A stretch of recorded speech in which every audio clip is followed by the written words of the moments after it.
Պուրիտանները, ամենօրյա ընթերցանություն, Ռիչարդ Բաքստեր, օր հունվարի 23։ Եվ նրանց ասիր, այսպես է ասում զորաց Տերը, դեպի ինձ դարձեք, ասում է զորաց Տերը, և ես էլ դեպի ձեզ կդառնամ, ասում է զորաց Տերը։ Զաքարիա 1:3 խոսք։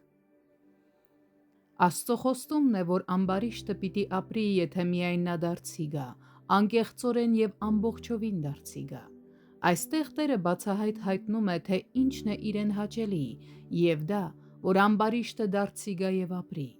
Երկինքը նույնքան հաստատ է դարձի եկածի համար, որքան դժոխքը դարձի չեկածի համար։ Դարձիր և ապրիրը նույնքան ճշմարիտ է, որքան դարձիր կամ մահացիր։ Աստված պարտավոր չէր մեզ փրկիչ տալ, ոչ էլ հույսի դուռ բացել մեր առջև կամ կանչել մեզ ապաշխարության և դարձի, երբ մենք անհնազանդությամբ ինքներս մեզ կորստյան մատնեցինք։ Սակայն նա հոժարությամբ արեց այս ամենը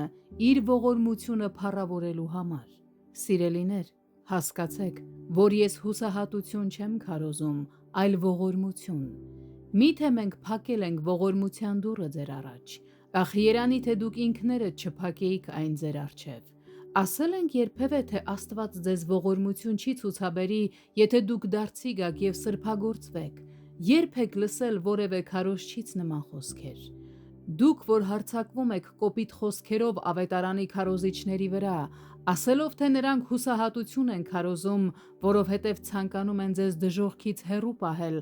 ասեք ինձ, եթե կարող եք, երբ եք երբևէ լսել որևէ սթափ մարդու ասել, թե ձեզ համար հույս չկա, եթե ապաշխարեք և դարձի գաք։ Ոչ, ընդհակառակը, մենք Տիրոջից հռչակում ենք, որ ով վերստին ծնվի և հավատքով ու ապաշխարությամբ դարձի գա և դառնա նոր արարած, նա անպայման պիտի փրկվի։ Եվ մենք ոչ միայն ձեզ չենք հորդորում հուսահատվել այս բանի վերաբերյալ, այլ հակառակը, հորդորում ենք ընդհանրապես չկասկածել դրան։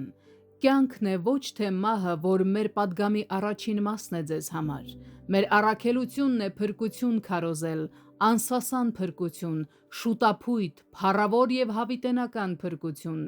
ձեզանից յուրաքանչյուրին, թե ամենաաղքատ մուրացկանին, թե ամենահարուստ մարդուն, թե ձեր մեջ եղած արհամարհվածներին,